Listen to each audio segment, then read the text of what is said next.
их хурлын тогтоол гарч байхад би улсын хурлын гишүүн байсан л та. Сүрхийн маргаан болсон. Сүрхийн маргаан болоод би ч бүр сүулдэ төрсөн эцэг гэхээ төрсөн өдрийг мэдэхгүй хийж эзэн хааны төрсөн өдрийг та нар мэдээ юу гэдэг нэлийн ширүүн болоод тэгээд сүулдэ одоо энэ өвлийн тэргүүн сарын шинийн нэгний чинь төрсөн гэдэг үгийг хасаад эзэн хааны өдөр Монгол бахархлын өдөр гэж одоо болгож солисон. Тэгээд ер нь тэгээд судлаачид одоо энэ дэр нэгдэж байгаа юм уу? Зуны тэргүүн сар юм уу? Өвлийн тэргүүн сар. Жамуух чинь бас их олон аймгийн нэгдлэлээр гүрхан болж байгаа хүн шүү дээ. Тэгэхдээ Жамуух Тэмүүжин хоёрт зохион байгуулалтын нэг том ялгаа байна. Жамуух бол тэр Овг аймгийн бүтцийг хөндөхгүй өөрийнх нь тугандор аваад одоо тэгээд уруудаараа мангуудаараа тэ ингээд явж байгаа. Тийм учраас тэр Овг аймгууд задран бутрахгүй байхад дайсан бас алга болохгүй байх нь чухал байсан болов уу гэж надад бодогдсон. Өөрөөр Тэмүүжингээс айгаад Жамуухыг бараадж явах энэ одоо нөхцөл хадгалагдах нь чухал байсан болов. Тэмүүжинг цохиод сулруулчлаа шүү дээ. Солруулсан. Тий. Тэгэхдээ нөгөө хэд нь бүр бие дагаад сүүлийн сэрвэн дээрээ тавиад алга болчихгүй тулд тэнд нэг аюул занал байж ах хэвээр байсан болов гэж. Явцын дунд эзэнт хөрөн бол тэ түүхийн явц дунд улам бууран дораачж байгаа. Тэ дораацаад мөхсөн ийм түүхтэй. Гэхдээ эзэнт хөрнийг яг харамсалтай нь бол одоо нэг харийн төрөмгөл цэрэг ч юм уу их цэрэг ирээд бүгдийн одоо хөндлөнгөлт улсын туулаад дуусгасангүй те хоорондын тэмцэл бол асар их өрнөж байгаа асуудал байгаа. Нэгдүгээр тэгээд бас нэг ажиглах зүйл нь юу гэхээр нөгөө хаадыг дүрсэлсэн зураг жимэглүүд байдаг шүү дээ. Хаадын зураг. Тэрэн дээр эзэн Чингис хааны хөрөг болохоор маш игэл даруй энгийн байдаг. Дараагийн хаадынх явах тусам одоо малгайн чимгнээс ахуулаад нэмэгдэн тийм ээ. Гангуу хүний гарих олшир бол. Тэгээд хожмын бүр сүүлийн хаад болохоор одоо цолгон шиг урт болж байгаа ийм тохиолдол бас байна.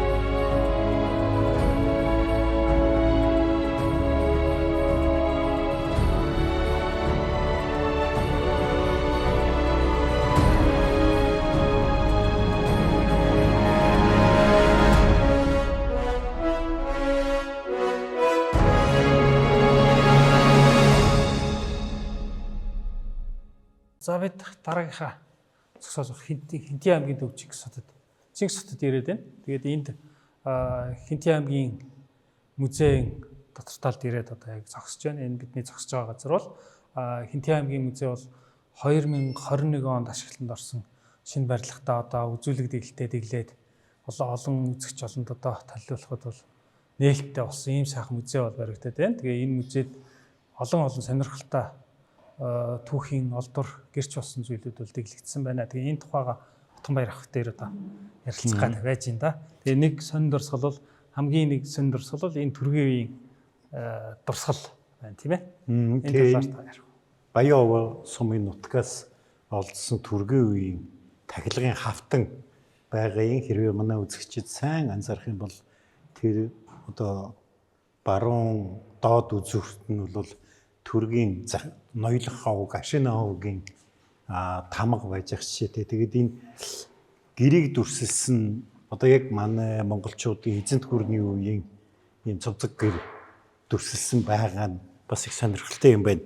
Тэр нь энэ музейг үзэх юм бол бид нар Хинтээ аймаг гэхээр дандаа л Чингис хаан эзэнт гүрэн гэж боддог бол энэ музейд бол Монголын эзэнт гүрнээс өмнөх үеийн түүхийн олдорууд бас нэлээд их байрсан юм байна. Аргачгүй байхдаа дурлаг нарсны булшууд гэх чинь л одоо зөндөө олон олдор гарч байгаа шүү дээ. Хүннэг үеийн дорсголоод байгаа. Тэгээ бас энд юу вэ? Энэ Хинтээ аймгийн музейд бас зөвхөн түргийн үеийн энэ дурсгалаас гадна 20 дугаар зууны үеийн 19 дугаар зууны үеийн те Манчингийн үеийн ч юм уу 20 дугаар зууны үеийн Бүднарт Монгол ардсан ч юм уу түүхийн үеийн дурсгалуудыг Хинтээ аймгийн түүхтэй холбогдох Монгол улсын түүхтэй холбогдох дурсгалуудыг бас ингэж нэгтгэж харуулж байгаагаар одоо ирж үзэх хүмүүст бол их сонирхолтой болох юм да тийм ээ. Тийм да. Тэгээд тэр нэг их чухал дурсгалан дээр Сэцэн хааны тамга багш үү тийм найралт үеийн 8 дугаар он гэдэг чинь 1730-аад оны үе. Тийм. Сэцэн хаанд олгогдсон юм тамга байгаа юм байна түрүү бас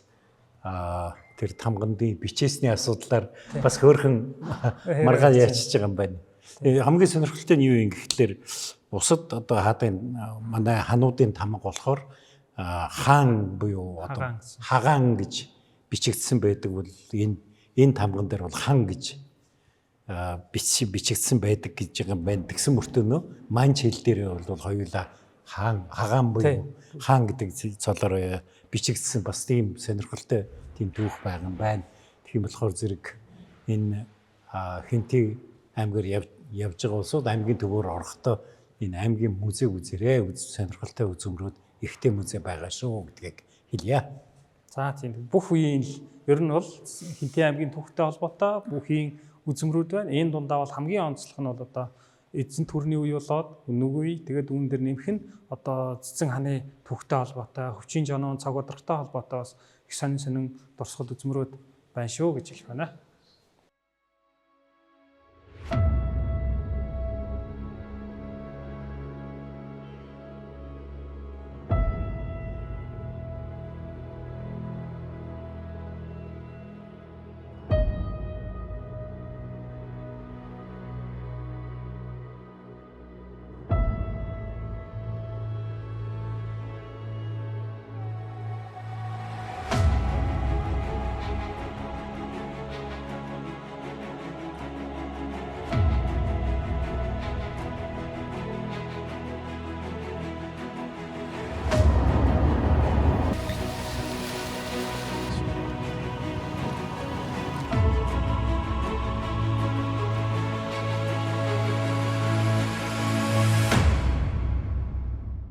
Сайн байцгаана эрхэм үзэгчдээ түрүүчийн дугаараар бид одоо Хинти аймгийн Нутгаар Эзэн хааны мөрөөр аялсан. Гэхдээ нэвтрүүлэг маань ганц дугаарт багтаагүй учраас өнөөдөр бас та бүхэнд үргэлжлүүлэн хүргэж байна.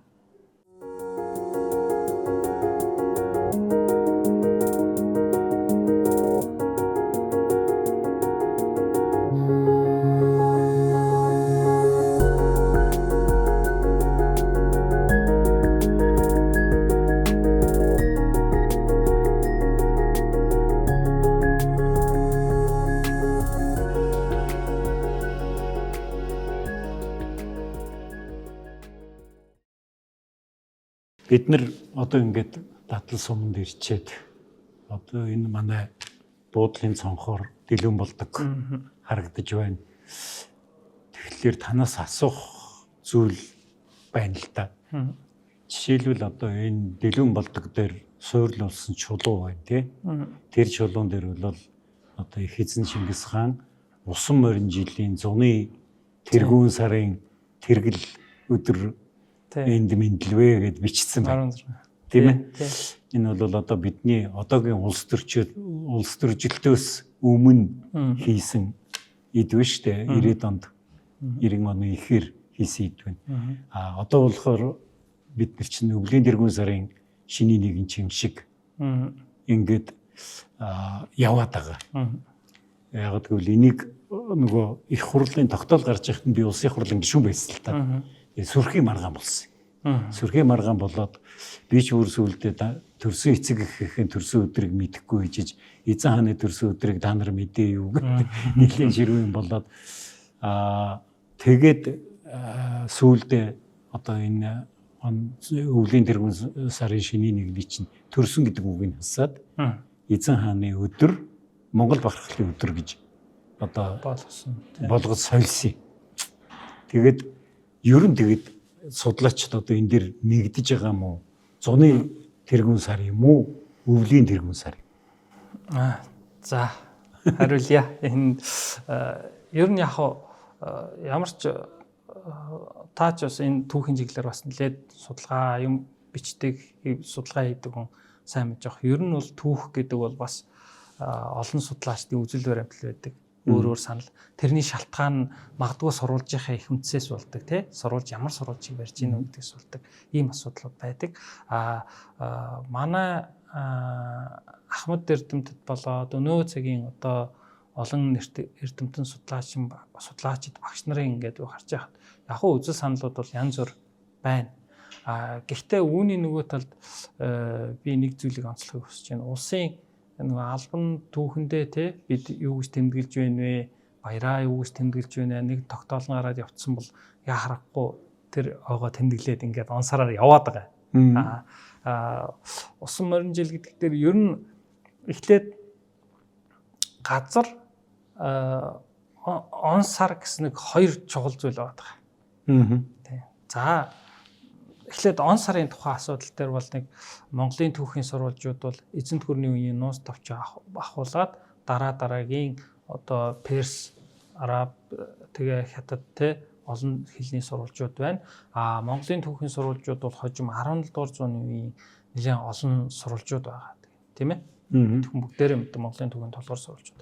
За ингээд энэ бүхнээс ингээ харах юм бол эдгээрээс зарим түүхий яг энэ чиглэлээр одоо судалгаа хийсэн судлаачдын бүтээлээс одоо үзэх юм бол за жишээлх юм бол одоо Актын Цэрэн дөржин бичсэн нэг бүтээл дээр бол тэгж байгаа юм л да. Ер нь ингээ сурвалжуудыг түүгээд үзэхээр за ямар тач нэг 20 орчим сурвалжийн бол 1162 он гэдгээр явж байгаа. За өвлөө зуну гэдэг дээр зарим нь бол одоо зуны сарын тэргэл өдөр гэдгийг бол тогтоож бичсэн хожмын бас сурвалж байна. Нэгдүгээр асуудал. Хоёрдугаар асуудал нь болохоор за нөгөө судалгааны өөр бус бүтээлүүд юу гэж юм вэхээр хизээ болсон үйл явдал бай гэж мэдлсэн үйл явдал таар. Нус товчон дээр бол одоо яг өвлөө зуну гэдэг нь бол байхгүй шүү дээ. Тийм. Юуг оны хаагүй. Гэхдээ тэнд үйл явдлаар нь хөөх юм бол Есүхэ Баатрын одоо эргэж ирж байгаа тэр дайнаас Тэмүүжин үгийг нэрийг өгж байгаа шүү дээ. Тийм Тэмүүжин гэдэг нэр. Тэгэхээр энийг бол за ер нь бол намар цагт өвлийнхэн сард болжээ гэсэн ийм байр суурьтай яваад байгаа. Тэгээ энийг бол яг хуу судалгааны бүтээлүүд дээр бол судлаачд бол гаргаж тавьсан. Миний уншсанаар бол одоо зарим зүйлүүд дээр судрын чуулганы мэдээ эднэр бол нөгөө 1162-ыг 1155 болгож эднэр зөрсөн эднэр бол нөгөө юу тоолтой хижрийн тооллын зөрүүнээс бол зарим нэг зүйлүүд ингээд он сарын хувьд Рашид эдийн зохиолоо бичих үе тийм мэдээж олон зохиогч байсан шүү дээ тэр үе. Гэхдээ тэр бичижсэн хүмүүсийн үед энэ нөгөө зөрүүнээс болоод 55 он болсон. Тэгээд зарим үйл явдлыг бол нөгөө нуус тавчтайгаа ингээд зөрөөд тэмдэглээд эхэлж байгаа үйл явдлууд байна. Тэгээ судрын чуулган дээр чинь бүр 72 нас хүрсэн ч гэдэг бичдэг лөө. Тэгдэг. Тийм. Бид болохоор 1162-оос доолоод 1200 настайгаа 66 наслсан гэж үзээд. Тийм. Тэгээд энэ бол оны асуудал дээр ямар ч байсан 62 он гэдэг нь энэ учиртай судрын чуулган бол нэг хэдэн жилийн зөрүү гарсан. Гэхдээ энэ хоёр бол 1200-аад оны эхнээс эхлээд за 1180-аад он ч гэдэг зарим те ямар тач 1201 он ч юм уу энэ үеэс эхлээд ерөнхийдөө хоорондоо таарч эхэлдэг гэж. Онд таарч эхэлдэг гэж. Энэ нөгөө сурвалжийн судалгааг хийсэн судлаачд бол тэгж үзээд байна л да. Ямар ч байсан таарч байна. Сүүл рүүгээ бол ингээд таараад эхэлж байна. Ихэнх үедээ бол Чингис хааны амьдралын ихэнх үе бол нэлээд тийм он сар бол хөдлөөдгүйгээр бүрхэг байгаад байгаа. Газрууд ч гэсэн бас нэлээд маргаантай тийм зүйлүүд бий. Гэхдээ онцолж болох хэдэн газрууд нь боломжит хувилбарууд дээр нь өнөөдөр нөгөө бид явж үзээд сонирхоо те өмнөх судалгаанууд юу байна гэж ярилцаал явж ийн л да. Тэгэхээр энэ дэр бол 62 оны өвлийн тэргүүн сарын шинийн нэгэн гэсэн хувилбар дээр л байна. Одоо бол миний байр суурь тийм үзэлтэй байна тийм. Тийм үзэлтэй. Тэгээд би бол 90 онд энэ Дэлгэн булдгийн бичээсийг хийж исэн эрдэмтэд одоо тэр том эрдэмтэд байсан гэдэг талаас нь ч гэсэн 90 онд бол Чингис хааны төрсөн өдөр сараар улс төр хийчихье гэсэн бодол хэний ч толгойд ороогүй байх гэсэн бодлоор зуны тэргүүн сар хоёрдугаарт бас их олон их сурвалж дээр зуны тэргүүн сар гэж бичиж байгаа шүү дээ. Тийм болохоор их сурвалжийн бас чанар хугацаануудыг харьцуулж харах шаардлага байгаа биш үү гэж надад бодогддог байхгүй. Яг л манай Монголын их сурвалжууд бол ерөнхийдөө нуус товчоогоо хуулж бичээд тэгээд тэрнээс хойш болсон үйл явдлуудыг нэмээд бичээд явцдаг штэ. Манай одоо Тийм уламжлалын тийм тийм. Тийм болохоор зэрэг анх тэрийг бичснийг нь уулаар бичил олон дахин давтаа явчихна гэсэн үг шүү. Ер нь яг сүүлийн нөгөө судлаачдын бичснийг ингээд уншаад бас хөөгөөд аль нь боломжтой юм бол аль нь яагаад өвлийн тэргүүн сар гэсэн юм бол гэд бас ингээд уншаад үзэхээр ер нь бол өвлийн тэргүүн сар гэдэг дээрээ зөв юм болоо гэсэн бодол бол байдгийн хувь судлаачийн хувьд. Гэхдээ бас үүний шалтгаан миний бодол энэ юунд одоо судлаачдын санал тал өгöd байгаагийн шалтгаан нь болохоор тэр аян дайнаас эргэж ирж байгаа үйл явдлуудыг би бол нэг хамгийн чухал нь 100 юм уу одоо 100-ны ихэнх сар дөнгөж те хавар дөнгөж дуусч яхад тэр холын аян дайныг бас хийх үү гэдэг асуудал тэр агт туранхай байх үед гэж бодож байна. Хоёрдугаарс нь судлаач нөгөө өвлийн тэргүүн сар гэдгийг дэмжсэн хүмүүсийн бичсэн зүйлүүдийг ингээд уншаад тэрэн дээр бол одоо өвлийн тэргүүн сарын шинийн 3-нд бол одоо лагуудын хорим гэдэг бас ийм зан үйлүүд байна. Энэ шин төрсөн хүүхдийг одоо ингэж угаал үлдэхийн зан үйл байна. Тэгэхээр энэс хүүхэд төрснөөс хойш 3 хоногийн дараа хийдэг ухраас гэсэн тайлбарлууд байна. Тэгэхээр энэ тайлбарл зан үйлийн болоод боломжит нөгөө одоо аян дайны тэр бүх үндслээд нэг 2-3 зүйлээс үндслээд за энэ судлаачдын өвлийн тэргүүн сар гэдэгт нь тал өгч болох юм байна гэсэн ийм бодолтой явдаг.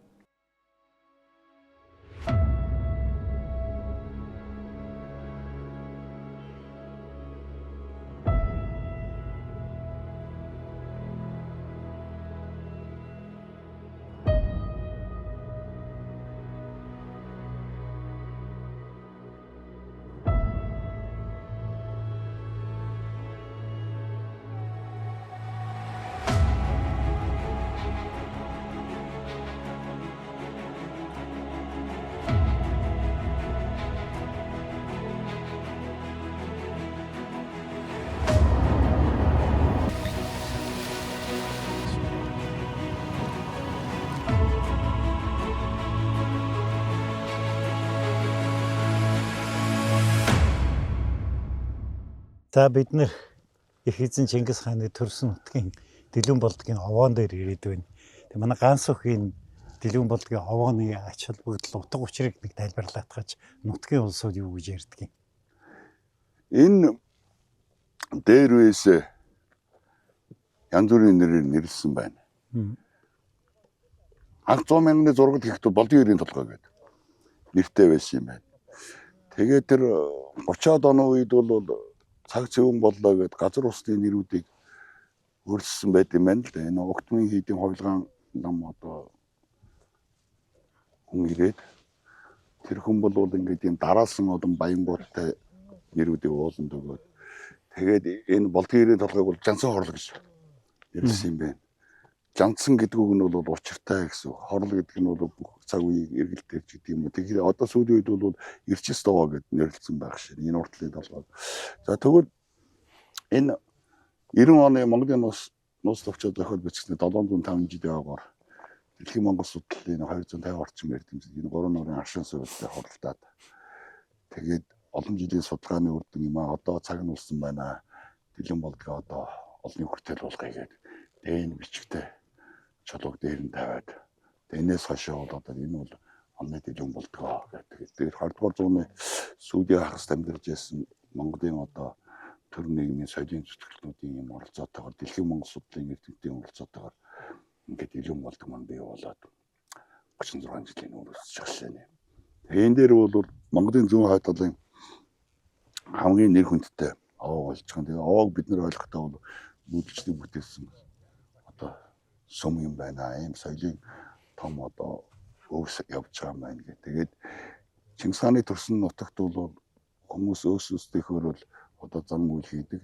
Сүүлийн үед нийтийн жишг болгоод бид овоон дээр гараад хийдэг зан үйлийг тэр Монголын улс төвчөний 103 дугаар зүйл дээр үлснээр за мөн 20 дугаар зуунд биднэрт одоо өглөгдөж ирсэн Жимдийн Монголхон нэгдүгürt байх хэрэгтэй. Хоёрдугаарт насад орж байгаа мийн нутаг бол мэддэг байх хэрэгтэй. Мийн нутаг бол бидэнд үлдээснээр бол Монгол хүний эдэл ширэгдэх үлгий Эрдэнэсийн сан Сагдадны бүртгэл гэж би ойлгодог. Тэрэндээ одоо арилж хамгаалж хүндрэл үзүүлж өргөлөө өргөж явах зүйтэй юм байна гэсэн юм байгаа. Тэрэн дээр нь төрийн дуулт эм зэрэгцэх одоо Жамсын Бадраагаан одоо халуун элхэн нутагд Монгол хүн иргэний хандлага өргөдөг. Тэгэхээр уул овоондоо зорж ирэхдээ бол иргэнийхээ хувьд сайхан одоо андгаа өргөж, амьдралаа утга учиртай болгож, тийм ээ, өнгөрсөн үеийнхээс өвж явсан юм ирээдүйн хааштай өвлөхийн төлөө энэ цаг дор амьдрах нь бол Монгол хүний 3 цагийн дор амьдрах ийм утга учирын нэг юм аа гэдэг. Сүүлийн монголчууд маань дэдэн болдгоо эргэж ирж Чингис хааныхаа төрсөн нутагтай танилж үүх түүхээ сэргээж, ой санамдаа сэргээж явдаг ийм бүтээгдэхүүн болоод байгаа юм байна гэж ойлгож байгаа. Манай Гамбарт эрдэмтнээс асуухад ер нь их сурвалжууд дээр яг юуг дурдсан байдгийг. Тэгээд за энэ овоо бол яг дэлгүүн болдгийн овоо муу юм байна гэж тогтоосны үндэслэл нь юу ах вэ? Хамгийн гол үндэслэл бол мэдээж эзэн төрний түүхэн дээр бол Монголын ус төвч тийм ээ. Бид хүн мэдж байгаа. Бусад сурвалжууд бас бий л дээ. Гэхдээ Монголын ус төвчөө бол одоо эзэн төрний түүхийн хамгийн тулгууртай сурвалж болох учраас түүн дээр онны дэлгүүн болдгоо бүхэд энэ мэдлсэн гэдэг утгаар нь энэ бүс нутгийг бол гэж үзсэн. Гэхдээ энэ судалгаа бол бас ер нь бол 1928 он ч юм уу тухайн цаг үед ер нь эртнээс эхэлсэн судалгаа. Ер нь сүүлийн 100 жилд бол маш одоо яг энэ газар байна гэдэг энэ Дадлан сумын нутагт орших болдгийн яриан толгой гэх тийм энэ газрыг бол дэлгүүн болдог муу юм аа гэдэг энэ судалгаа бол нэлээд удаан жил явцсан судалгаа нэгдүгээрт.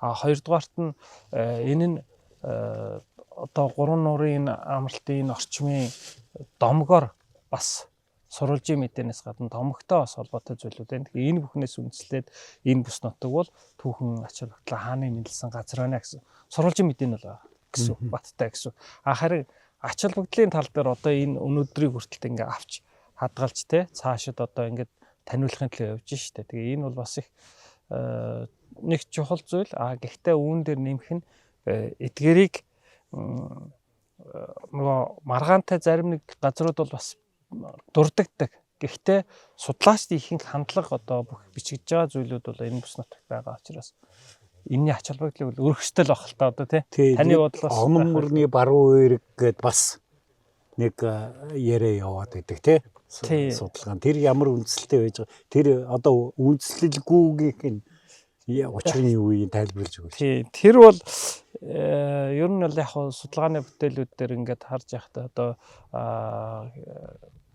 ойлын химнэлсэн тухай хэсгээр одоо хэлтэй бүрэн буюу тэр одоо би давхар байсан тухай тэмдэглэл байгаа хэсэг байна. Тэрний хэсгийг одоо бүрэн гэдгийг одоо баруун гэж үгээ гэд энээсээ энэ баруун талд нь мэлсэн юм байна гэд анхны бодлон бол ер нь тэгээд эхэлсэн юм билээ. Тэрэндээс эхлээд өөр газар байж болох юм гэсэн хуйлрууд явцсан.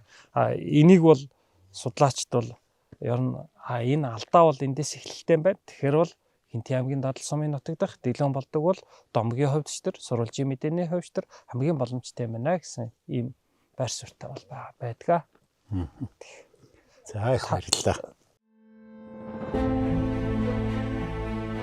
Өмнөд Хятадын халуун ширэнгээс Унгарын их тал хүртэл өргөн уудам нутагт 20 их аяндан удирдах 65 шийдвэрлэх тулалдаанд ялалт байгуулж дэлхийн түүхэнд анх удаа Тэв дамнсан байлдааны ажиллагааг төлөвлөн амжилтанд хүргэсэн Сүбэдэ Баатрын байлдааны арга барил агаар газрын байлдаан нэртэй НАТОгийн байлдааны стратеги болон хэрэгжсэн түүхтэй. Энэ гайхамшигт жанжны тухай доктор Отгонбаярын төрөвсөн Сүбэдэ бүтээл хэвлэлтээс гарч уншигч таны гар дээр ирж байна. Домог болсон Монгол жанжныхаа гээгдсэн түүхийг сонирхон уншаарай. Хажуу булгийн усанд 3 хоноод Чингис хааныг угаасан юм а гэдэг нөгөө тайлбарласан хүмүүс маань ярьсан шүү дээ. Тэр маань тэр Мэлгуудын хурим гэж өөрөө чи яриад байгаа зан үлийн нэг хэсэг гэж үзэх гээд байгаа юм байна тий. За тэрэн дээр би нэг тайлбар бас хэлье. Ер нь яг хажуу булаг бол мэдээж энэ хавийн бүс нутаг за ус аршааны тухайд бол мэдээж эзэн богд хаан амьдарч исэн газар нутаг учраас усаар нь ундаалж ясан бол тодорхой тийм ээ. Тий, тэгж хэлж болох байх гэж бодож байна. Нөгөө дэлгүүн болдгийг сурвалжилсан тэмдэглэлийн тухай ер нь нэг сонирхсан нөгөө судалгаа тим юмнууд дээр бол домог ёсоор бол одоо хааны ихийг эзэн бог Чингис хааны одоо ээж мэндэлсэн хүүгээ төрөөсөн даруйда Туны дэлгүүгээр одоо шүл хийж уусан учраас дэлгүү хэлбэртэй тэр нуурын нэр эднэр гэсэн тийм домгууд байсан юм билээ. Энэ гурван нуурын нөгөө хөшөө байгаа нуурыг хэлж байна тийм хөшөө байгаа нуурыг тэр бас нэг домгийн боломж товлор байгаа учраас энэ дэлгүүн болдог нь байж болох юм а гэсэн санааг бол хэлсэн байт юм лээ. Ер нь бол энэ дэлгүүн болдгийн тухай судалгаа бол Монгол улсад бол бас нэлээд олон жил болж байгаа. Хамгийн анхныхын Жамингуан тэр 1928 оных тэгээ дараа нь Доржирнгуан судалгаа байна. За тэгээ үүнээс хойш ч гэсэн бас нөгөө дэлгүүн болдог маань 2 3 гарч ирээ тийм ээ. Биндэрт байна гэж нэг үзэл, Оросын нутагт байна гэж үзэл. Ингээл 2 3 хувилга гараад ирэнгүүт энэ дэр судлаач бас нэлээд маргалдаж эхэлсэн юм лээ. Тэгээ энэ дэр жишээлх юм бол одоо Гэрэл Бадрах, Хатанбаатар нарын судлаачдын бичсэн ихтгэл зүйлээрээ бол за биндрийн дэлгүүн болдог бол одоо ийм учраас түүхэн газар зүйн орон зайн юг бол одоо үндэслэлийн муу байна гэсэн дэрсэн тайлбарлуудыг бас өгсөн юм билээ. Биндэр байгаа тэр ламын ухааг мөн гэд үзэхээр үүний эсрэг няцаалтын өгсөн бас судалгааны ихтгэлүүд бас бий. Тэгэхээр энэ бүхэн дээр үндэслээд өнөөгийн бидний хувьд бол яг боломж тойлоор нь энэ бол дадлын дэлгүүн болдог дээр бол ер нь бол олонх судлаачд бол энэ хувьд дээр бол байгаа. Тэгээ энэ тэр ч утгаараа өнөөдөр Монгол улсын албан түүхийн бүтээлүүдэд үүнийг бичдэг, дагдаг. Тэр утгаараа өнөөдөр энэ дэлгүүн болдгийн энэ бүс нутагт дадлын орчимд улс бас мэдээллийн төв дэлгүүн болдгийн түүх одоо эзэн Чингис хааны түүхийг алдаршуулах үүднээс том бүтээн байгуулалтад хийж явах шиг байна л та. Тэгээ энэ бидний өнөөдрийн сууж байгаа энэ газар ч гэсэн бас л тэр түүхийг хүндэтгэж тэрнийг бас ард түмэнд бас ойлгуулж ухааруулахад нэг боломжийг олох, дэлхийд таниулах боломжийг олох үүднээс хийж байгаа улс болоод хувийн хвшил энэ бүхний хамтарсан нэг одоо түүхий гэсэн сэтгэлийг бас нэг илэрхийлэл байх гэж бодож байна. Тийм би бас өнөөдрийн аяллаас 2 юм дээр их өндөр сэтгэлтэй байна л да. Нэг нь бол одоо ийм сайхан тухтай зочдууд барьдсан байна. Тэгэхээр манай хөдөө орон нутагт хүн ирээд буучахад ийм сайхан тухтай газар тэр болгон бас байдгүй шүү дээ. Энэ утгаараа бол их сайхан идэв. Хоёрт нь бол үнэхээр миний сэтгэл хөдлөсөн зүйл бол энэ дурсгалт газрууд үнэхээр хоггүй цэвэрхэн байна. Тэр бол надад үнэхээр тийм сэтгэл төрүүллээ. Бид бас энэ нэг заавал одоо юу түүхэн газар ч биш их байгалийн сайхан юутай бүтцтэй газруудаар ингэж аялахдаа энэ тэнд одоо хог хайдаг, хадаг зүүдэг энэ юу зуршлаасаа бол татгалзах хэрэгтэй юм аа. Ингээд сайхан цэвэрхэн газар ирээд зүгээр ном ёсорн хүндэтгэлээ үзүүлээд явах бол айгүй зүгээр юм байна гэж надад бодогдсон л доо. Тэгээ ер нь бол яг түүхэн газар гэдэг утгаас онон балжийн бүс нутаг бол өөрөө бас байгалийн үзэсгэлэнтэй Монгол орны бас сайхан үзэсгэлэнтэй өвөрмөц сонслогтой газар шүү дээ. Тэр утгаараас тэр хүмүүс одоо орчин үед бол бас аялд сурж байна. Бас хог тарихгүй байна. Түүхэн ач холбогдлыг бас их ойлгож байна, тэ. Ямар учраас энэ дэлгэн болдог ийм чухал ач холбогдолтой.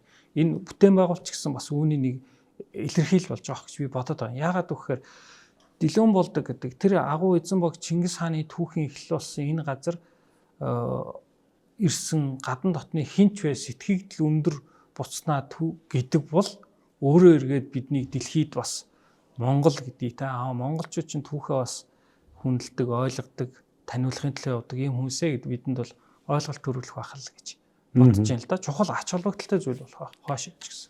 Тэгээд манай нэвтрүүлгийн зүгээс үзэгчтэй уриалахад та нар одоо дэлгэр сайхан 100 цаг ирж ийн бодвол энэ их Монгол улсын төрийн гал голомт анх үүссэн энэ газарт ирж цоцлогцох байлгүй хог битгий хаяарай та өөрийнхөө гэрийн хомерт хог хайдгүйтэй адилхан энд ирээд хог хаяад байж болохгүй шүү дээ. Тийм болохоор сайхан уут савтай явцгаагаад мэдээж одоо явж байгаа хүмүүсээс хог гарч ил таарн тэрийг авч яваад хог хайдаг газар нь хаяарай гэж ингэж уриалах байна. Одоо энэ цонхоор харагдаж байгаа балжийн гол тий. За энэ маань одоо хаахтан далан бажуудын тулдаан болсон тухай цөмөр ярьж явсан. Тэгээд нэгдүгээр ягаад далан балжууд гэж нэрлсэн. Тэгээд одоо тэр өнөөдрийн очи үздэг дэгэн жигэн гэдэг одоо амыг нөгөө Чингис хаан Жамуухад цохигдоод зүхтэж ордог зээрийн хавцал гэж үзээд байгаа юм байна шүү дээ тий. Тэгээ яагаад гэдэг тал дээр хоёлаа ярил л да. Наадах чинь нөгөө нэг замдаа таарлцсан Тийм. аюу амтлалтын асуудал дээр бол ер нь жоохон эсрэг юм яваад байгаа шүү дээ. 3 удаа амдгаа танил тавилдсан андууд шүү дээ. Тийм учраас сүлд нь одоо үгэнд нь хүргэсэн шүү дээ. Жамхыг тийм ээ. Жамхыг твчиж байгаа шүү дээ. Амийн твчиж байгаа шүү дээ. Нэг ер нь яг 1189 онд болсон үйл явдал гэдэг хар зүрхний хөхнөр Тэмүүжиний Чингис хаан цол өргөсөн тийм ээ. Гэхдээ 89 он бол ураг шаашаа бас хөдлөнө гэж зарим судлаач бас тэгж үзэж байгаа. Гэхдээ үйл явдал болсон газар бол хөдлөхгүй байгаа. Ер нь тодорхой. За тэгвэл үүн дээр нэмэх нь тэр үйл явдлаас хойш нус төвчөнд өгүүлснээр хамгийн том болсон үйл явдал бол Даланбалжуудын тулдаан багхгүй. Ер нь бол. За тэгээд энд газрын нэрийн хувьд бол за Тэмүүжин бол яг үйл явдлын хувьд бол Жамхын цэрэгт одоо шахагдсан юм байна. Тэгээд зээрэн хавцал буюу те зээрэн хавчгаа гэдэг энэ газарт бол ямар ч исэн орсноор байрласнаар бол цэргийнхээ гол цөмийг авч үлдсэн гэдэг аахгүй одоо мухар байснаар ер нь бол задгаа байх юм уу ялагдж байгаа тохиол задгаа бол ер нь тэр цэрэг задраад алга болчихж байгаа шүү. Буцаад цуглуулах хэцүү те ялагдуулж байгаа аахгүй. Тэгэхээр тийм мухар хавцгаа тийм юун газар бол ер нь их цэргээ бас голоо цөмөө авч үлдэхэд нэг боломж баг шүү. Ямар ч юм нөгөө ялж байгаа талд бол хохиролтой тийм л тактик хэрэгжилж байгаа юм шиг байна. Тэгээд энэ дээр газрын хувьд бол Даланбалжууд гэдгийн хувьд балжууд гэдэг нь бол Балжууна гэж энэ одоо газрын нэрийг бол ер нь монгол хэлний нөгөө хэлний судалгааны юмнуудаар бол Балчиг гэдэгтэй холбооч те намагтай шавартай ийм газар гэсэн утгаар тайлбарлагдсан байли. Энэ бол ер нь бол олон байдаг шүү дээ. Одоо Дундад Азийн хот мотуудын нэрдэж гэсэн энэ Балчиг балгас нар гэсэн үгнүүд байгаа шүү дээ. Энэ Балчиг шавраар хийсэн гэсэн дийг юу яваадаг шүү. Тэгэхээр энэ Балжууд гэдэг үг бол ойлгомжтой болж байгаа. За энэ намаг юутай газар. За Далан гэдэг үгийн тухайд бол эцэнт гүрний үед дээр ч бас гарч байгаа нөгөө олон гэсэн утга ерөнхийдөө яваад байгаа тийм. Далыг далуулаа гэж байгаа шүү дээ. Олуулаад хаваах тэр юм тухай. Тэгээд одоо хаавс Иранд одоо байсан Монголын Илхан тулсын газрын нэрүүд дотор Далан нуурч гэдэг юм а тийм. Магадгүй олон нууртай газар ихгүй яг дал болгоод тоолно гэсэн үг шүү дээ тий. Олон нуурт гэсэн. Тэгэхээр Даланбалжууд гэдэг газрыг за энэ бүс нутагт энэ тулдаан болжээ гэд энэ намаг шавартай тий олон ийм намаг шавартай ийм газар ч юм уу байжээ гэж тайлбарч яг үгээс нь тэгж тайлбарч болох бах. Онны бүс нутагт болсон онны яг хаахан болсон бэ гэдэг дээр судлаач үзэж байгаа. За энэ дэгэн жиг гэж бас нэрлээд байгаа. Ер нь зээрэн хавцгай буюу тэр зээр гэдэг нь бол одоо өнгө цусаажийн тэ амтны юмнаас хавуулаад хавцгай гэдэг нь бол хавчиг одоо мохор гэсэн тийм санаатай тийм одоо газар зүйн хувьд хавчиг газар байж гэсэн тийм тайлбарлуудыг бичсэн байлээ. Тэгээд бичсэн байлээ. Тэгэхээр энэ утгаар бол энэ бүс нутаг энэ тэр одоо зээрэн хавцгайд бол болсон. Энэ дадлын бүс нутгийн энэ газар бол байж болох юм а гэсэн саналыг бол зарим судлаачдын бүтээл бичсэн байл. Гэхдээ үүнээс гадна бүр Оросын нутаг руу заасан ч бас судлаач байна. Тэгэхээр за яг онны бүс нутагт болсон балж хийгээд онон хоёр голын энэ цутгал те нийлж байгаа энэ хэсэгт тэр намайг болчтой тэр газар энэ орчин болсон болов гэдэг дээр бол ер нь санал байна л гэсэн. Даланбалжууд гэдгийг одоо олон Далан гэдэг чинь олон гэдэг үг юм те. Тэгээд балжууд гэхээр нөгөө балжийн гол маань олон салаа цутгалан болоод он цутгаж байгаа хэсэг гэж бас тайлбарлаад байх шиг байлээ. Тиймэрхүү тайлбарлууд бас байна. Ер нь бол олон тайлбарт. Яг энэ Даланбалжуудын тулдаан болсон газар гэд бид нэр одоо тэр газрыг гэд ингээд үзэх тохиол тийм ер нь зөвхөн ойлгомжгүй юмнууд маш их гараад байгаа. За. Яг хоо ер нь надад чинь нөгөө нэг Жамхогийн дүү тайчир агт тулгаалж яваад алгадснаас одоо тулдааны шалтгаан бий болж байгаа шүү дээ. За шалтгаан гэж хэлэхэд хэцүү. Шалтгаан бол энэ хоёр хоёулаа одоо Монгол овг аймагуудын хаан болохын төлөө тэмцэл болон орцсож байгаагийн нэг илэрхийлэл баг. Шалтгаан нь бол тэр тайчир агт тулгаалж яваад алгадж байгаа үйл явдал. Тэгээ тэрийг бол жишээлхэд саяхан би нэг гадаадын төвчийн бичсэн номыг уншиж байхад бол үгүй тайчир зүгээр ахт хулгайлаагүй маа. Тэр чинь зэвний одоо ахт хулгайлсан юм а гэж. Өөрөөр би чиний байлдааны зэвсгийг хулгайлсан гэж зэвний адуу гэж одоо байлдаанд ундаг тарга твэрийг сайтаа мөрөө хэлж байгаа шүү дээ. Тийм. Тийм тэгээд байлдааны чинь зэвсгийг хулгайлсан юм а. Тэгээд тэгэхээр тайчрын хулгай бол зүгээр нэг хулгай биш. Чингис хааныг явуулах тэрний дараа явган болцсон нөхдүүд дээр бол ороод ирэхэд бол тэгээд эсэргүүцэн байлдах чадваргүй болно гэсэн ийм үг юм а гэж тайлбарласан хэсэг гарч ирлээ. Тийм. Бас байж болох хувилбар л да. Яагаад гэвэл нөгөө хожмын сурвалжуудын юм ч бас нөгөө яагаад ялагдсанд оройтсны тэгээд байгаа шүү дээ. Зэвлэх морой хониндоо унаад хоньныхоо морой дайнд унснаас болоод ялагдчихад байгаа шүү дээ. Тэгэхээр морь дайны акт гэдэг бол тэр утгаараа маш чухал байгаад байгаа юм тийм ээ. Байлдааны хамгийн чухал зүйл шүү дээ. 13 ер нь эзэнт хүний нүүдэлчдийн эзэнт хүн ерөөсөж акт бол их чухал байж. Тэгэхээр бол актгүй болсны дараа бол тэр хүмүүстэй бол одоо юу ч ярьж болох гэдэг шүү дээ. Тэр утгаар бол ямар ч үсэн эхний арга хэмжээ нь бол актгүй болгох юм тийм зорилго байсныг бол үгүйсэхгүй. Акттай шалтгаан гэдэг утгаар тэрэн дээр бол сурвалж дээр бол актыг хулгайлах гэж яваад харуулж байгаа. Гэхдээ тэрнийг бас өгөхгүй тулд тэр хичнээн тэр нэр алдартай одоо Тэмүүжний дотно гэж байгаа тэр жамуухын төрсөндөө байлаач гэсэн ялгахгүй байгаа зү. Тэгэхээр тэр утгаараа бол хөнөөхөөс өөр аргагүй болж ийн гэсэн үг шүү дээ. Өөрсдөө актыг авч үлдэхийн тулд. Хоёр дахь ингээд ойлгомжгүй байгаа юм. За тэр зээрийн хавцгаад шахаад оруулчлаа тий. За одоо өөрөө чинь үзэж байгаагаар бол бүх зэрэгээ тараагаад алдчихгүй тулд ингэж хавцгаа руу орж ухалсан тэгээд тийш тэр хавцлын ам руу дайрна гэдэг бол их хохирол үзнэ гэсэн үг л дээ. Тэгвэл нөгөө талаас жамуух ягаад хаяа явчихж байгаа. Одоо яг ингээд нөхдүүдийг хашаад хавцалд оруулаад авцсан байгаа бол за дайрхаа болио гэхэд аманд нь шивэл суугаад усуунд дуусхыг үлээж ягаад буулгаж авж болдгоо юм уу? Ер нь зүгээр тэрнийг ер нь юу гэж үзэж чинь зүгээр би таны бодлыг асууж байгаа шүү. Ямар хоёлаа Чингис хаан жамуух хоёроос ярилцлага авсан юм биш тэрийг яаж мэдэх вэ? Бидний бодлоор зарим нэг зүйл яагаад гэхээр ер нь бол хэрвээ дуустал байлдана гэвэл нэгт зууралтан байлдах болно. Хоёрдугаар жамуухын талч гэсэн бас нэлээд хохирол хүлээж болохоор байсан баг.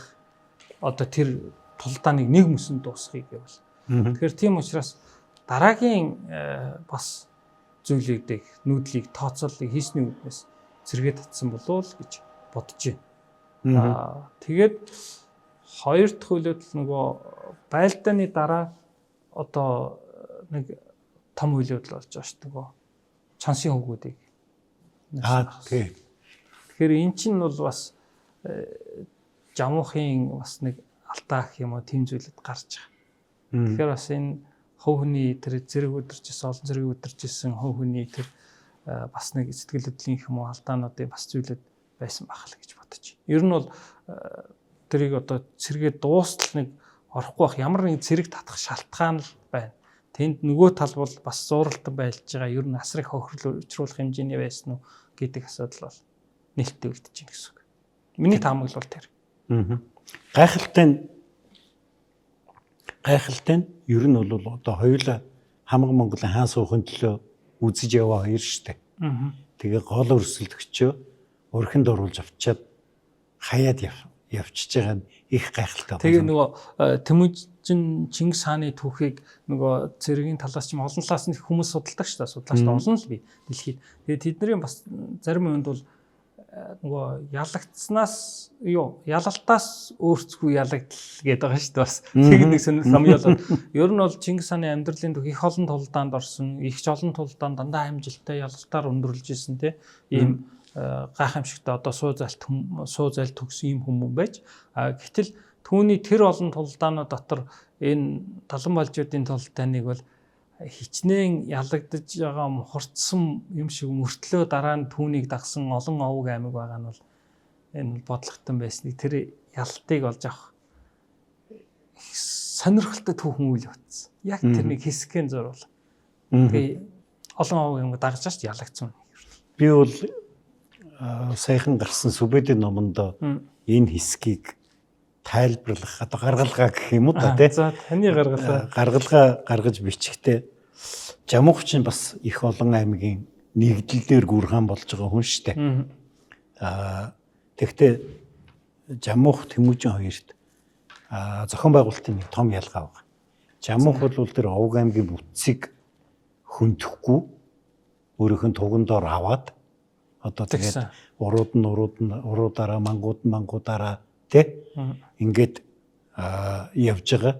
Тийм учраас тэр Овг аймгууд задран бутрахгүй байхад дайсан бас алга болохгүй байх нь чухал байсан болов уу гэж надад бодогдсон. Өөрөөр Тэмүүжингээс айгаад Жамуухыг бараадчих энэ одоо нөхцөл хадгалагдах нь чухал байсан болов уу? Тэмүүжинг цохиод сулруулчлаа шүү дээ. Сулруулсан. Тий. Тэгэхдээ нөгөө хэд нь бүр бие дагаад сүүлээс хэрвэн дээрээ тавиад алга болчихгүй тулд тэнд нэг аюул занал байж явах хэрэгтэй байсан болов гэж. Гэтэл Тэмүүжингийн хүрээнүүдийг харах юм бол холиод байгаа шүү дээ. Маньгүй. Хүрээгээ анханасаа л анханасаа холцсон Тэмүүжингийн 13 хүрээ бол за яг хиядын цөөхөн хідэн хүрээл яг дан ганц хияд боржгоноосоо бүрдэж байгаа болохоос ш бусдууд нь бол ингээд холдсон байгаад байгаа шүү дээ. Тэгэхээр энэ төр улсын анхныхаа бүтцийг тэнд гаргаж ийсэн болов. Тэгэхээр нөгөө хүрээч нь холдсон болохоор зэрэг тэр хүрээ бие дааж шийдвэр гаргаад явчихгүй байх нөхцөл яг нэлээд тийм бэгчиж амжаагүй байсан үе учраас тэр байлдаанд бол сөргөөр нөлөөсөн байж болно. Нэг хүрээнийхэн хоорондоо хэлэм олцохгүй байхаас өсвөлээ тий. Гэхдээ урт хугацаанд энэ нь бол илүү чухал, илүү хөдөлгөөнгүй бүтц байсан гэдэг нь энэ 70 бажруудын тулдааны дараа урууд мангуудууд Жамуугааг орхиод Чингис хаан дээр ирж байгаа шүү дээ. Чи олимын хүрээ байсан бол тэгж хөдөл тасрахгүй чадахгүй шүү дээ. Тий гэдэг ч юм уу би тийм гаргалгаа гаргасан. Тэгэхдээ их л хэтэрхий тийм нарийн юм шиг ийм тэгээд яг хөсөө өсөөгөө тавих тэр нөгөө энэ Чингис хааны мөрөөр гээд онон уулз балжийн хавар яваад байгаа учраас хөсөө өсөөгөө бид хоёрын яриа эзэнт гүрэн байгуулагдах хүртэл үйл явдалтай очиж уялдаад байгаад байна л да. За ер нь бол Чингис хааны хийсэн хамгийн том шинжил бол тэр шүү дээ. Бас тийм ээ. Нөгөө арвтын систем гэдэг байгаа. Тэгээд тэр одоо хүмүүсийг одоо яг задлаад хуваарлаад дараагийнх нь өөрийн нэг улсын нэг хэлбэр бий болгоод байгаа шүү дээ. Нийгмийн асар том юм. Ерөөсө гавьяагаар нь нэлээл явж байгаа шүү дээ. Тэгээд тэр зарчим бол бас астаа амжилтанд хүрсэн гэсэн дүгэлтэл байгаа юм шүү таавал. Өөрөө хийсэн бүтцээ. Би бол тэгж бодож байгаа. Гэхдээ бас тэр чинь бас үүний нөгөө юунуудад овг аймагуудад янз янзаар хандаад байгаа. Уншаад байхад. Тэрийг бол жишээлхэд одоо мэрэгдийг дарчаад мэрэгж одоо дайсан аймаг шүү дээ тий. Тэгээ мэрэгдийг дарчаад эхэндээ мэрэгдүүдийг одоо тэр байдлаар нь хадгалах гэж үзсэн болтой нуус товшоо уншихлаар тэгээд дараа мэрэгдүүд бослог гаргаад тэгээд тэрний дараа Чингис хааны бүр хэлсэн үгэн дотор байж байгаа. Жөрхөн бас хамаарах байна. Жөрхөн бас хамаарна. Гэхдээ Чингис хааны хэлсэн үгэн дотор байгаа шүү дээ. Энэ мэрэгдийг ингээ байдгаар нь хадгалах гэж оролдсон боловч эднэр ерөөсө болохгүй юм байна. Тэгээ ингээ тараалаа гэж тэгээд хамаг Монголын аймагуд дотор ингээд хуваагаад тараагаад тэгээд мэрэгд гэдэг аймаг байхгүй болчих байгаа шүү дээ. Гэтэл уруудууд яг л урууд бүтцээрээ яваад ирж байна. Жалаарууд жалаар бүтцээрээ яваад ирж байна тий. Заримд нь өөрсдийнхөө аймгийг цуглуулж авах боломжийг өсгөв. Бас тийм бас нэг юмнууд байна. Тий. Жөрхөн бол одоо ялчгүй андгаа дангаргаа зөрчсөн улсууд учраас тэр тэнд тараах ажил явагдсан болтой нэг талаас. Тэгэхдээ их сони юм харагдаад байгаа.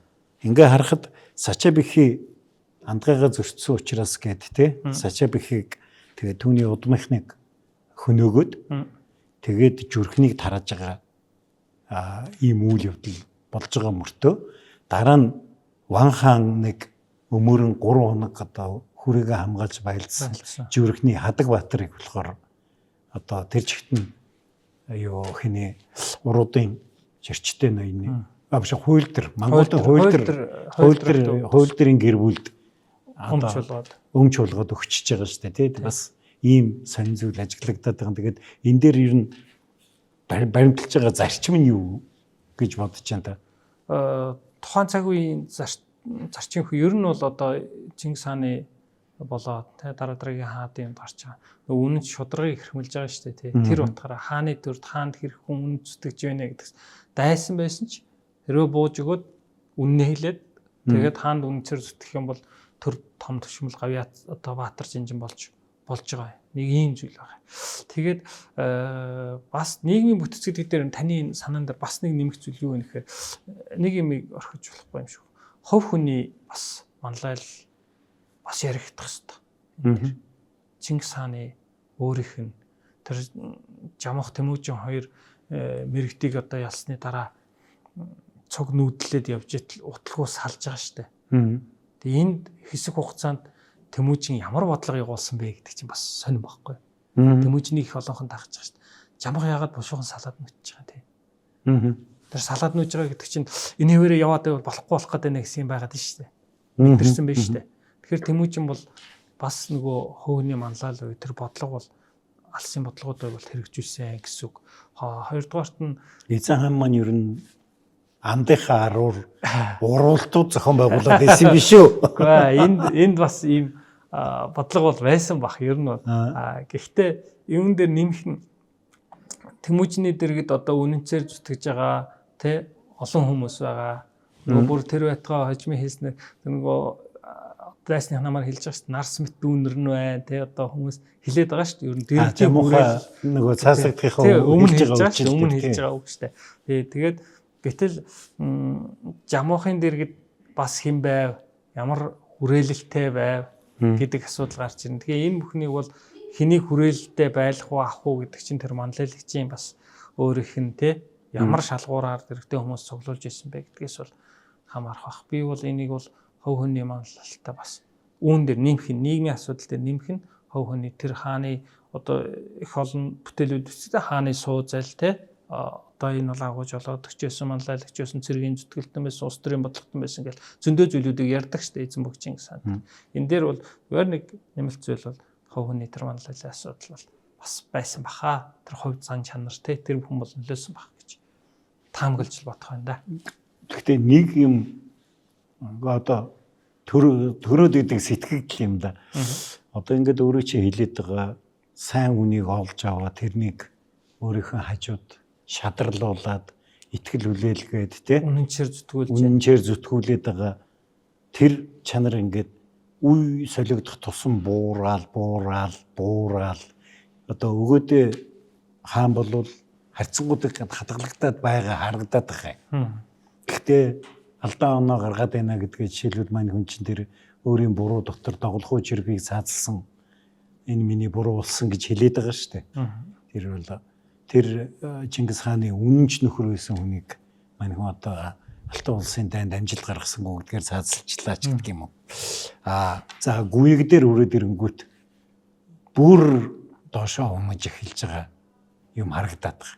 Тэгээ мөнх хаан дээр нэг буцаж сэргээд ингэж чанар нь бүр за багаадын үед бол бүр бараг л баларсан юм болж байгаа юм л да тий.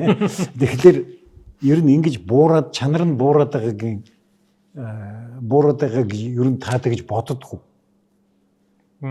За яг уу ер нь явцын дунд эзэнт хөрөн бол тий түүхийн явц дунд улам бууран дороотж байгаа тий дороотсод мөхсөн ийм түүхтэй. Гэхдээ эзэнт хөрнийг яг харамсалтай нь бол одоо нэг харийн төрөмгөлөх цэрэг ч юм уу их цэрэг ирээд бүгдийн одоо хөндлөнгөлт улсын туулаад дуусгасангүй тий хоорондын тэмцэл бол асар их өрнөж байгаа асуудал байгаа. Нэгдүгээр тэгээд бас нэг ажиглах зүйл нь юу гэхээр нөгөө хаадыг дүрсэлсэн зураг жимэглүүд байдаг шүү дээ хаадын зураг. Тэрэн дээр эзэн Чингис хааны хөрөг болохоор маш игэл даруу энгийн байдаг. Дараагийн хаадынх явах тусам одоо малгайн чимгнээс ахуулаад нэмэгдэн тийм ээ. гангуй хүний гарих олшрол. Тэгээд хожмын бүр сүүлийн хаад болохоор одоо цолгон шиг урт болж байгаа ийм тохиолдол бас байна. Тэгэхээр энэ нөгөө яг тэр уг чанар юмнасаа явах тусам алсарч байгааг л шинж багтаа л гэж. Сүүлийн хаан лэгдэн хутагт хааны цол бол бүр амар штэ Айгу уртшаад. юуны мусульманы хаадууд нэг айхтар урт цолтой байдаг штэ. Шашныг хамгаалагч өөрийгөө хөвчүүлээ. Тэрийн шиг л юм уншигдаад байдаг штэ. Тэгээд энэ нөгөө яг хоо бас нэг талаар нөгөө хүч нөлөөгөө хадгалж авч үлдэх гэсэн тэрнийг илэрхийлэх гэсэн илэрхийлэн л баг та. Тэгтэл одоо улмал улс нь ингээд хомигдоод багсаад байгаа ийм тохиолдол байгаа. Тэгээд Чингис хаан дээр нөгөө яг хоо олон л Чингис хааны түүх зүйлтэй холбоотой олон л үг ямиг энэ Чингис хаан хэлсэн баг. Энэ Чингис хааны хэлсэн үг гэднэргээл хүмүүс бичиж ярьдаг л да тий. Тэгээд энэ дундаас бас нэг сонирхолтой зүйл нь тэгдэг штэ нөгөө сэтгэлийг нь дагуулчид бол одоо би энэ хаа алдах гэх тий. Тэр чин ер нь эзэнт гүрний үеийн их олон юм дээр хаадын бодлого дээр одоо ялангуяа эзэн бог Чингис хааны юм дээр харагдж байгаа зүйл бол тэр ш тийм ээ. Түүнд хаанд одоо үнэнчээр зүтгэж байгаа. Тэгээд алс газар явсан ч одоо тэр бодлого бол алдагдахгүй байгаа нэг юм харуулад байдаг. Манай хөтлөгч Мемүрсүр намайг хажууд нь сууж исэн юм шиг шоолол гэдгийг. Гэхдээ тэр бэлэг сургаал энэ тэрийг бичээд байгаа хүмүүс яг л хажууд нь сууж исэн юм шиг л бичээд идэг юм. Энэ чир нь их дээр үе уламжил юм биш үү? Тэр бэлэг сургаалын зарим нь бол юу ах вэ? Ер нь бол монголчуудын нэг оюун санааны бас өвөл явж байгаа штэ. Хожим нь одоо хааны амаар шилсэн болгож эсвэл хааныг одоо монголчуудыг л бас л нэг ёс зүйн хувь те зөв зүйтэй голдрол байлгахын тулд тэр шүтэн эзэн богд хааны үгээр дамжуулсан бас ер нь оюуны үе үеийн өв гэж үзсэн ч зүйлүүд байдаг. Ер нь бол яг мэдээж нуус товчоонд Чингис хаан тэгж хэлсэн гэд бичсэн хэсгүүд бол зөндөө байгаа шүү дээ. Тэрийг бол би бас итгэж үнэмшиж хүлээж авдаг. Яг л тэр нуус товчог бичиж байгаа хүн бол бүр яахарга байхгүй их орхны хүн байна. Тэ? Тэ. Гэрт нь ер нь дуртай цагтаа урдаг нөхөр байна гэж бодогдохоор хүн бичээд байгаа. Дараачийн юмн дээр бол мэдээж ер нь зөвөр бусдад хэлж үлдээх хэвээр өгнүүдийн хааны сургаал болгоод бичээд үлдээсэн юм болов уу гэж.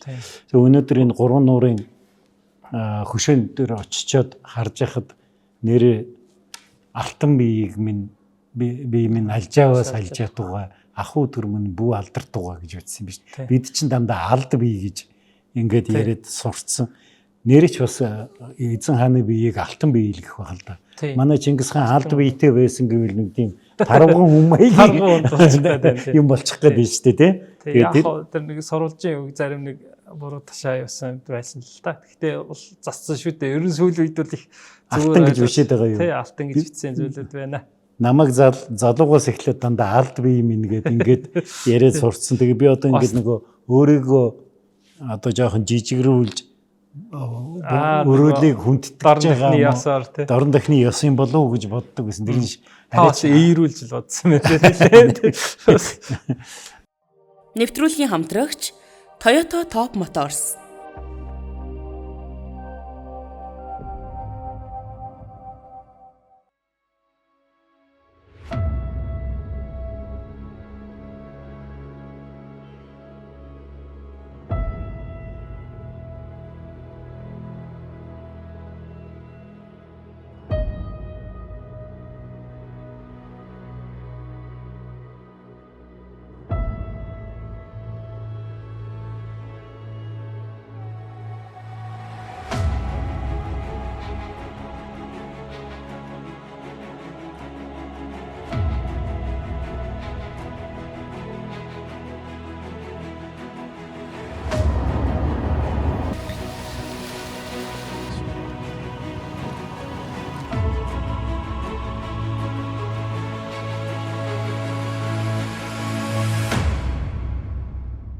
За бид нар 3 нуурын Чингис хааны хөшөөн дээр ирээд байна. Тэгээд энэ хөшөөний бэлэгдэл ямар учиртай талаас нь та нэг яриач. Нөгөө нэг Царцаа намжлын үлгэрээр монголчуудын одоо шилдэг осууд манай нутагт зочлно. Тэгээд тэдний одоо ярьж хөрснөөс тийм ээ ишлэл аваад би яг нутгийнхаа осуудад уу айлж байгаа осуудад төрөлд нь ярьдаг хүн юм байна. Яг мэрэгчтэй хүн биш. Тэгээд энэ 20 дугаар зууны сүүлийн хагаст амьдарч байсан манай Монголын төр нийгэм соёлын одоо урлагийн хүмүүсийн оюуны ах бүтээлэн байна гэсэн ийм ойлголтыг авсан. Тэгээд манай монголчууд 90 он хүртэл 46 оноос 90 он хүртэл Монгол 5 том барилга байгууламж, монументал барилга байгуулалт барьсан нэг нь л дээ. Тэгээд энэ Сүхбаатарын хөшөөгний дараагаар баригдсан 2 дахь том одоо монументал хөшөө. Тэгээ энийг нь бол Монголын нус зовжоон дээр өгүүлснээр Чингис хааны одоо хөргийг хөргөлөн монголчуудын уламжлалт юм 3 жилийн онол гэдэг дээр суурилж хэлсэн ийм бүтээл юм байна гэсэн ийм ойлголтыг бол авч байгаа. За ингээд 9 метр өндөр өргөнийг нь бол эрх мэдэл 13 дугаар зууныг нь бид 63 метр өндөрөөр газраас юм ургаа хэлбэртэй цөм татж орж ирсэн соны зэв мэд энэ нь түүхэн цавыг өөрчилсөн юм а гэдэг юм санаагаар хийж өгсөн юм байна гэж тэгш гадаргуу дээр. Тэгээ нүүрэн талынх нь хавтгай дээр нагтан зургаар одоо Чингис хаан 66 насныг нассан учраас Монгол зургийн аргаар ингээд хөргөлөн зураасан зургаар зуржээ. Зүүн гарыг нь бол ташаанд нь толгойдоо дөрвөн хороогийн ил гаргацсан байх шээ. 66 насныг нассан учраас нэгэн юм эрхэмсэг одоо Монгол язгууртны хөргийг. За зүүн гарынхан доод талд нь бол алд үеийн альжаавлаач одоо ахуй төрөн бүү алдартай гэж Монгол улсын одоо хүн мөнхөд оршихдаггүй төрөн мөнх оршихдаггүй гэсэн ийм санаагаа. За тэгвэл дөрвөн хороогийн ил гаргагдсан бол эв нэг тийм бэлэгдэл юм байна гэж. Нуус товчоог уншиж байхад одоо Добоо мөргөн аавынхаа байсаар байтал Дуваас охрын 4 хүүхэн салж нөгөө 4 давагтан болов гэх тийм ээ. За Алангай 5 хүүхдээ сургасаар байтал 4 ах нь эвлэлд нэг хөрөнгө хувааж авах гэдэг юм уу. Тэгээ Чингис хаан дөвдийн системтэй байсан байна. Одоо 4 хатантай, 4 Хүлэгбаатартай, 4 өргөмөлдөөтэй ч гэдэг юм уу те. Ингээд энэ дөрвийн системийг эв нэгдлээ гэж үздэг.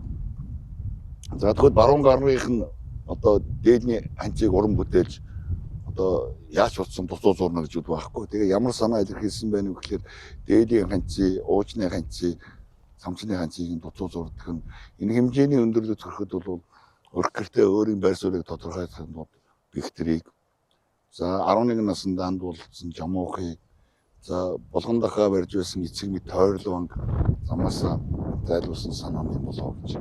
За ингээд гараа юмны цагуур хийж өгсөн шуун зангирсан байдалтай Чингис хааны зарлиг одоо тамгч юм уу сэлэмч юм уу нэг юм атгатай бодоход Чингис хааны оюун санаа одоо таагдчих юм а гэсэн юм санаагаараа бас өвгөн юм дүнтэй зөвөрт нэг юм байж байгаа ийм хүн байж байгаа. За тэгвэл магнаа дундаа ганцхан нуттай гэдэгтэй адилхан магнанаас 9 ус цугуулгаад 10 дахь салуулсан байна 10 дахь системтэй 9 гэдэг доо бол эрх мэдлийн бэлэг төрийн 9 цагаан сүд гэдэг юм уу 9 шарга морч гэдэг юм уу те. Тэгвэл Чингис хаан амьдралынхаа явцад энэ хэмжээний өндөрдөд хүрэхэд ер нь хэн байсан юм болоо гэсэн юм санаа асуулт гарч ирж байгаа. Тэгээ баруун мөрнийхэн дээд байж байгаа цагаан сүлд бол юм нэг хэрэгчлөөний бэлэг тэмдэг төрийн цагаан сүлд гэдэг. Тэгвэл Чингис хаан бол амьдралынхаа туршид юм нэг хэрэгчлөөний хөдөлөө тэмцэгч юм байна гэж. Тэгээ энэ байгууламж 3 морилттой. Өнгөрсөн одоо ирээдүйн цагт бол Чингис хааны суу алдар бол мөнгө юм аа тод юм аа гэсэн юм санаагаар уулын сард мэд хийж идэг гэсэн.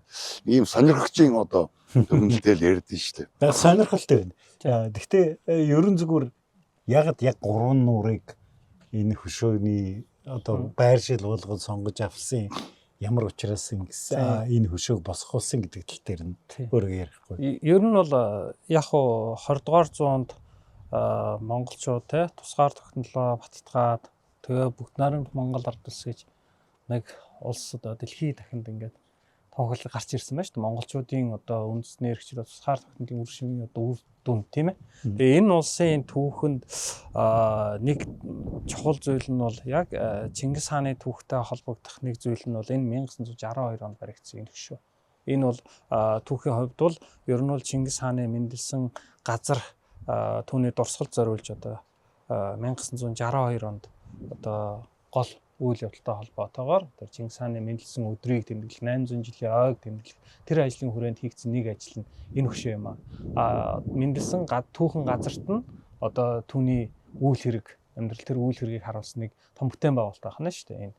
Гэхдээ энэ дотоодод юу өрнсөн бэ гэхээр ер нь бол Чингис хааны ойг тэмдэглэх тэгээд түүнийг одоо ард түмэд одоо суртал ярьж ухуулах нэг одоо олон улсын эрдэмтдийн хурал зөвлөгөө бас юм том үйл явдлууд болсон байна. Монголын эрдэмтэд ч бас үүнд бол оройлон оролцсон одоо тий. Тухайн үеийн нэрд гарсан тэр цагийн нэрт эрдэмтэд бүгдээр оролцсон, түүхч эрдэмтэд оролцсон. Энэ харин хөшөө бол тэр социалист нийгмийн цаг үед бол нуралгүйгээр тэр хүмүүсийн барьж байгуулсан хүмүүсийн тэр үйл хэргийг гэрч болоод өнөөдөр хүртэл үлдсэн нь бол харин их сонирхолтой бөгөөд одоо энэ бол одоо яг тэр үеийн хүмүүсийн түүхэн гэрч болоод хэдийгээр 20 дугаар зууны дурсгал гэхдээ 800 жилийн өмнөх түүхийг санан дурсж байгаа тэр цаг үе илэрхийлнэ болж байгаа. Гэхдээ үүн дээр нэг сонирхолтой зүйл нь яг нь Монголд бол одоо 62 оны тэр үйл явдалтай холбоогоор монголчууд үндэсний үзэл нь хэрхэн сэргсэн. Чингис хааны түүхийг тойроод тэр үзэл санаа нь яаж өрнсөн бэ гэдгийг бол энэ хөшөөгөөр илэрхийлж их ярьж бичсэн зүйлүүд бол байгаа л да номнууд. Гэхдээ үүний нөгөө талд гадаад хүчин зүйлийн тухай бид бас ярих хэрэгтэй юм шиг байна. Харин энэ дээр Монголд өрнсөн үйл явдлыг бол бид судалгааны номнуудаас болоод мэдээд байна. Гадаадад ямар үйл явдал өрнсөн учраас тэрний нөлөөллөөр энэ хөшөө баригдчих үйл явдал өрнө үү гэдэг дээр таны бодол. Тэг ер нь бас 62 он гэдэг шиг онцлог штэ.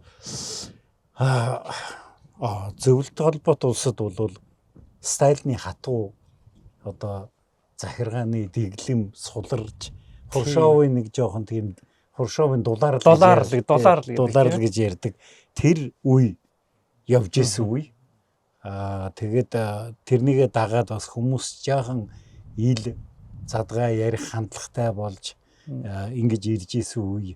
За хүмүүс элдв юм ярихыг бас төдийлөн нэг их тийм буруу шаардлагагүй болж байгаад ийм үе эхэлж байгаа. Нөгөө талдаа бол бүгд найрамд хятадаар улсад бол соёлын хувьсгал арай эхлэв. Соёлын хувьсгал чинь 66 оноос эхэлсэн шүү дээ. Соёлын хувьсгал арай эхлэв. Тэгээд Монгол хятадын харилцаа их сайн байсан үе. Тийм учраас бас нөгөө нэг талаас энийг ингээд эзэн хааныхаа ойг тэмдэглэж байгаа гэдэг өөрийнхөө дотоодын үндэснийхээ өнцгөөс харахаас гадна энэ гадаадд болж исэн үйл явдал тэгээд тэр нь манайд үзүүлж байгаа нөлөө талаас нь авч үзэх юм л их сонирхолтой. Хараад байхад бол одоо харамсалтай том хүчин зүйл байж болох уу тэр нь гадаад хүчин зүйлийн та байх бүр их магадлалтай л та. Тэгээ одоо энэ 60-аад оны тэр түүхийг харамсалтай нь одоо ингээд яг үнэн түүх бичигдэхэд их хэцүү болчиход байгаа. Яг бол албан бичиг баримтууд бол дандаа нөгөө нэг намын урлынхаа тайлан лоозонгоор бичиж явчихдаг байсан. Учираас яг тэрний ард юу болж исэн бэ гэдэг талаас нь ерөөсөө юм их багтай. Харахад бол ингээд хоёр ахтай болчиход байна шүү дээ бид нэр. Тий. Хойд их ах тэгээд урд талд бас нэг баг ах гэх юм уу ингээ хоёр ахтай болчиход тэгээд тэрнээс болоод бас манай удирдлага дотор одоо за хатуу зөвлөлтийг барьж явах хэрэгтэй гэсэн нэг хэсэг зэдэн бол дарга тэргүүтэй нэг хэсэг ер нь энэ хоёрын хооронд дунд нь тоглож болох юм биш үү гэсэн бодолтой нөгөө хэсэг бас байгаад исэн харагдаад. Тухайлбал хийнээр жишээл одоо төмөр очир гэдэг энэ улсууд. Тэгээд тэр тэнцэл битүүхэндээ явж исэн үе. Би бол дамб даргыг бараг юу талд нь хараад байгаа тэр тоглолт хийгсэн талд нь байгаагүй юм уу гэж хараад байгаа. Тэгж жагаад дээрэс нь ингээд нэг жоохон юм чөлөөтэй болоод эхлэхээр зэрэг эзэн хааны төрсөн өдрөө тэмдэглэе гэдэг ийм юмнууд гараад тэгээд дараа нь харамсалтай нь одоо энэ тэмцлийн үр дүнд нөгөө талаа дарж авах нэг шалтгаан энэ эзэн хааны төрсөн өдрийг тэмдэглэсэн явдал болсон байгаа. Бид бас нэг юм ойлгох хэрэгтэй. Ер нь манай Монголын тусгаар тогтнолын хөдөлгөөн болгон Чингис хааныг тугаа болгож авч гардаг 11 онч тийм байсан. Тэ 21 онч тийм байсан шүү дээ. Бид нэр одоо хувьсгал энэ тэрэ гэж болгох чинь 90 он бас л энэ Чингис хааны санаагаар гарч эхэлж байгаа шүү дээ. Тэгэхээр зэрэг энийг бас тэр хойд улс чинь айхтар харж исэн учраас энэ монголчуудын үндэсний үзэлтийн сэргэж байгаа явдалд нэлээд дургу хандлага гаргасан. Энэ хойноос нэг нураа гэдэг шаардлага тавьж исэн юмнууд бол байдаг гэж байгаа. Тий. Тэгээд тэр үед нь эхлээд манайхан чинь нураацсан гэж худлаа хариу өгөөд Тий. тэгээд яг нураах болохоор зэрэг манай Монгол хүний ларганд за тийчтэй тэгээд өөрөө нурчих юм байна лээ дээ.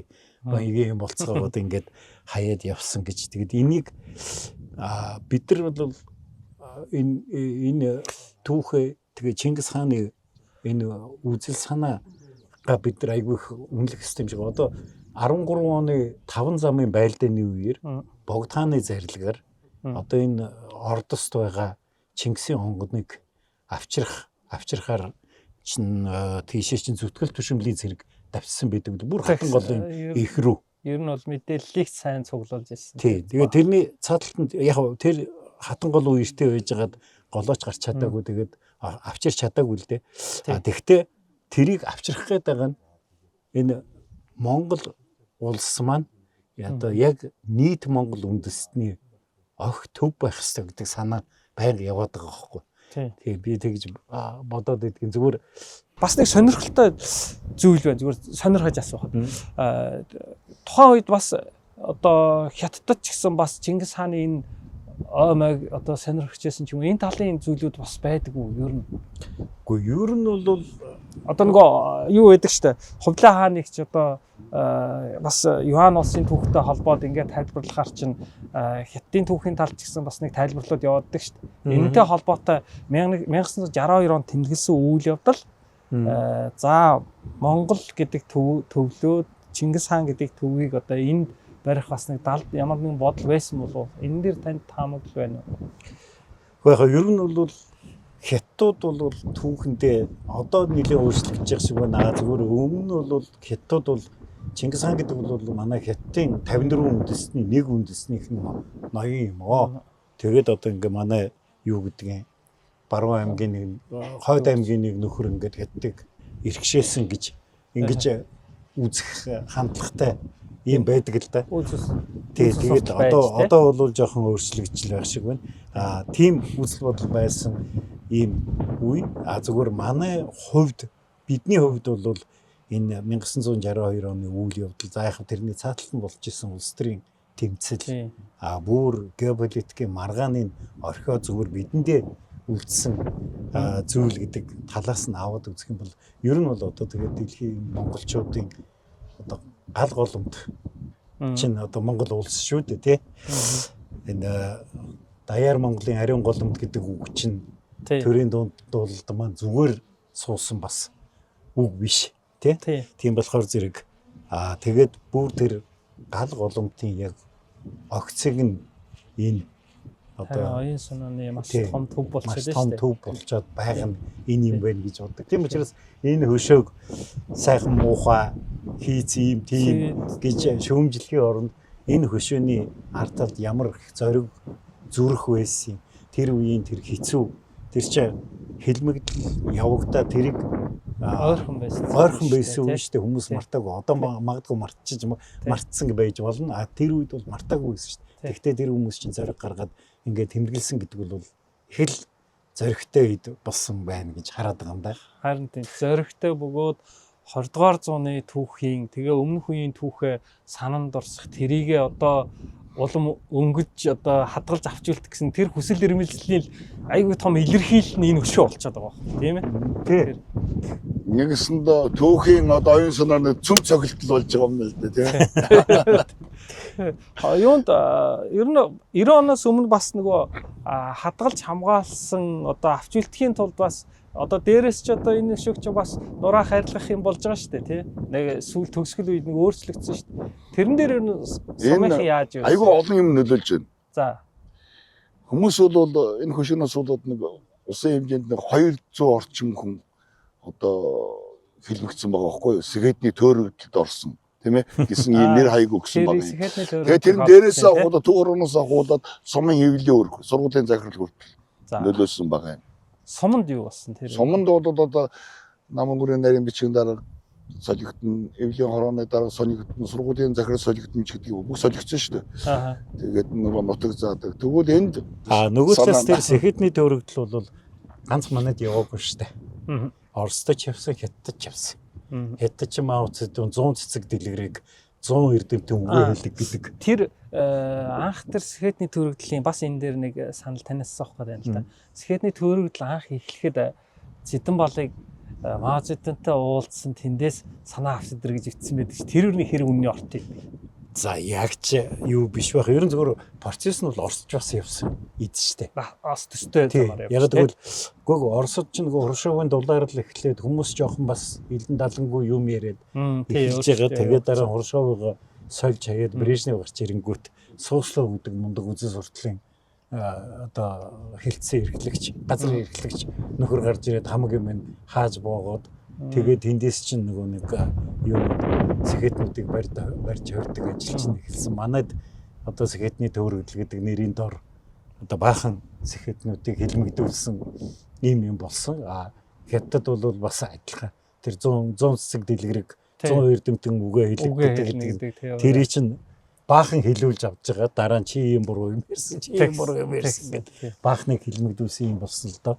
Тэгээд харамсалтай нь энэ 20 дугаар зууны яг ийм л түүх болчиход байгаа юм. Ямар ч тач энэ гурван улсад бол төсөөтэй үйл явдлууд өрнөсөн байна гэж шүү дээ. Тэгээ нэг системд орцсон байсан учраас тэр системийн одоо өрнөлийн логик нь яг тэгж авчиж хийчихэд байгаа. Гэхдээ яг хэдүүлээ энэ хөшөөний зөвхөн түүхийг ярихдаа тэр түүх ороод ирж юм л та. Гэхдээ бид монголчуудын нэг том онцлог байна л та. Ямар ч тохиолдолд энэ их эзэн Чингис хааны юм руу бол ер нь гар хүрч чадахгүй байгаа. Тийм юм бол аюу анзаарч байгаа. Тэвэн дэржгүй юу хүү нэг бичлэг өгсөн. Энэ одоо тэр үеийн хурал яаж болсон. За тэгээд энэ хөшөөний загвар яаж хийгдсэн тухай тэр бичлэгийг бас сонсон. За тэгье. Төмөр очир гэж төвөрөний нарийн бичгийн дарга Зэдэн болын дараагийн шүд. Тэр чи одоо тийм шийдвэр гаргаад мэдээж хийгдэнтдэг одоо юу аваад зөвлөгөө аваад одоо тэгэл юм периодч байсан байх. Тандсрангой нацаг багш тэгээд эдгээр чинь гоодроос өгдөөс зөвшөөрөл иш нацаг дурж байгаа гэсэн тийм. Иш нацаг дурж ямар чинь зэндийн дамжсан хөдөөгийн үйлчлэг. Тэгээд юм сахсан. Тэгээд тэр чи их том ой хорол болсон. Horол болсон чинь тэнд хийсэн улсын нийтийн юмсад.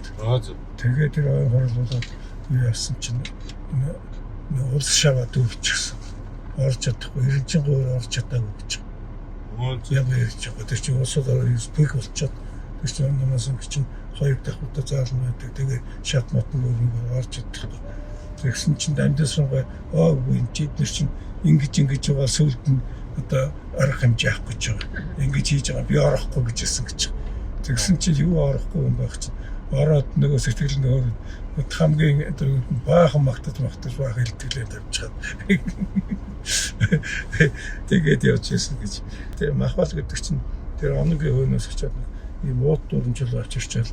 Тэгэл ингэж тавиал ийм байх уу, тийм байх уу гэл хөшөөний загварчин сэлэн бариад давчиж байгаа ч хөшөө байсан. Мортой дахиж байгаа янз янзын олон бариад зураг гараад байсан.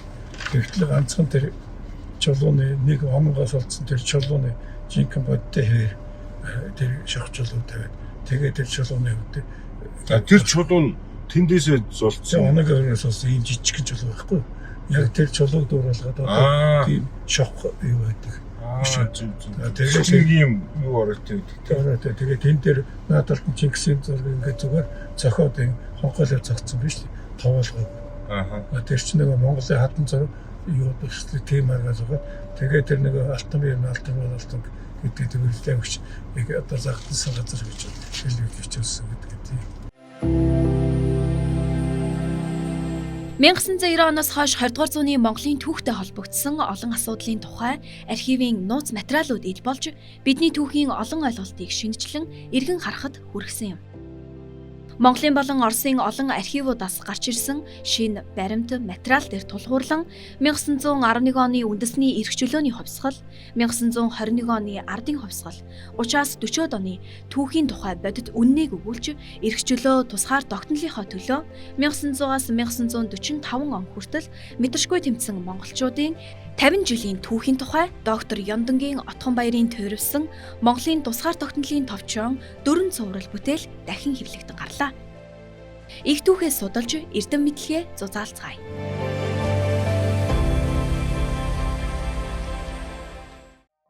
Нэвтрүүлгийн хамтрагч Toyota Top Motors.